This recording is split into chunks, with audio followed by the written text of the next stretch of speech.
नमस्कार, जेके अपडेट में आपका स्वागत है। मैं हूं अश्विनी गुप्ता। दोस्तों, मौजूदा समय में जम्मू कश्मीर में चुनाव होंगे या नहीं होंगे, इसे लेकर असमंजस की स्थिति बनी हुई है।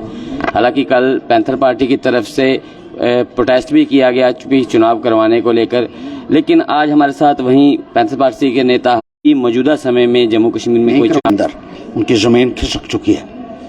उनको मालूम है कि अगर इलेक्शंस होती हैं तो उनका सुपड़ा साफ हो जाएगा, और इलेक्शन कमीशन उनके इशारे के ऊपर नाच रही है। Election commission is dancing to the tunes of the BJP. जो वो कहते हैं वो करते हैं। पहले भी 2019 में इलेक्शन को पोस्टपोन किया गया।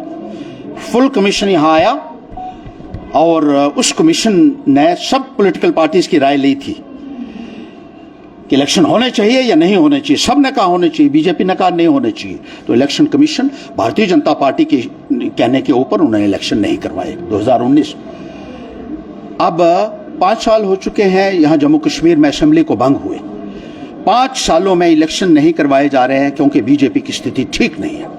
और अभी जो म्युनिसिपैलिटी के चुनाव की बात हुई कि वो चुनाव करवाए जाएंगे और प्रोसेस इनिशिएट किया गया, बीजेपी ने कहा नहीं होने चाहिए, तो इलेक्शन कमीशन ने फौरी तौर पर उन इलेक्शन को कहा जी पोस्टपोन, ये नहीं होंगे अब इलेक्शन। ये सूरत हाल हो गया है। आज हमें याद आता है टी एन सेशन।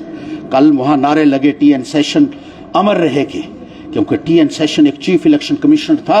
इसने कहा ना रूलिंग पार्टी और ना अपोजिशन पार्टी, मैं कानून के मुताबिक बात करूंगा और पार्टियां अपनी अपनी सियासत चलाती रहें, मुझे उस कुर्सी की ग्रेस रखनी है जिसके ऊपर मैं बैठा। आज टी एन सेशन को पूरा हिंदुस्तान याद कर रहा है, क्योंकि एक उन्होंने पारदर्शिता, ट्रांसपेरेंसी और अकाउंटेबिलिटी की बात की और इंसाफ की बात की। आज तो कुर्सी पर बैठकर आप लोग तनख्वाह लेते हैं, लोगों का जो पैसा है उससे, टैक्स पेयर मनी से, जो टैक्स पे करता है आम इंसान, उससे तनख्वाहें जाती हैं। लेकिन ऐसा लगता है ये लोग जो हैं, ये बीजेपी के जो इशारे के ऊपर नाच के ये काम कर रहे हैं ना, इनको तनख्वाह भी बीजेपी से लेनी चाहिए, सरकारी खजाने से नहीं लेनी चाहिए। सुप्रीम कोर्ट में सरकार की तरफ से कहा गया कि हम 3 चरणों में चुनाव करवाएंगे, हम पंचायत चुनाव, फिर उसके बाद लोकल बॉडी, फिर असेंबली चुनाव। अब आप समझे ना बात, सुप्रीम कोर्ट भी कहता है इलेक्शन होने चाहिए और सुप्रीम कोर्ट के सामने बयान देते हैं और बाद में पलट जाते हैं। सुप्रीम कोर्ट की भी अवहेलना जो सरकार करती है, क्या उसको एक दिन भी कुर्सी पर बने रहने का अधिकार है? मुझे बताइए, एक दिन भी है अधिकार उसको?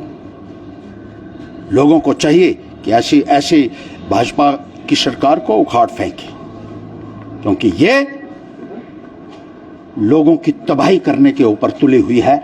ना कोर्ट की परवाह है, ना कानून की परवाह है, ना लोगों की परवाह है। लोगों को मसला जा रहा है, पांव तले रौंदा जा रहा है, और गुंडागर्दी से, पैसे से, मसल पावर से और एजेंसियों के इस्तेमाल से इस हुकूमत को चलाने की कोशिश की जा रही है, जो लोग आस्ता आस्ता समझ रहे हैं।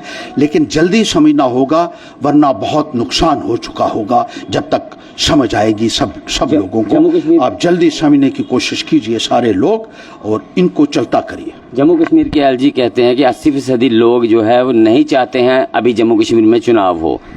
तो 99% लोग चाहते हैं कि अब एलजी साहब आप यहां से चले जाओ, मेहरबानी करो, बहुत हो गया है।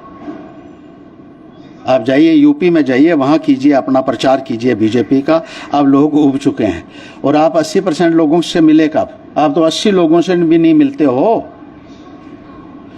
लोग जब मिलने के लिए, टाइम देने के लिए जाते हैं, 6-6 महीने का टाइम उनको देता है, और तब भी नहीं मिलते हैं। 80% लोगों से कब मिलाया आप? बहुत बहुत शुक्रिया सर। तो ये थे हर्षदेव सिंह, जिन्होंने बड़ी बेबाकी के साथ सीधे रूप से कहा है कि अभी बीजेपी जो है वो नहीं चाहती है कि चुनाव हो, और बीजेपी के इशारे पर ही चुनाव आयोग भी काम कर रहा है। कहीं ना कहीं ये आरोप जो है हर्षदेव सिंह ने चुनाव आयोग पर भी लगाया है। तो मुझे अश्विनी गुप्ता को, कैमरामैन निंदर शर्मा के साथ दें इजाज़त। आप जुड़े रहें जेके अपडेट के साथ।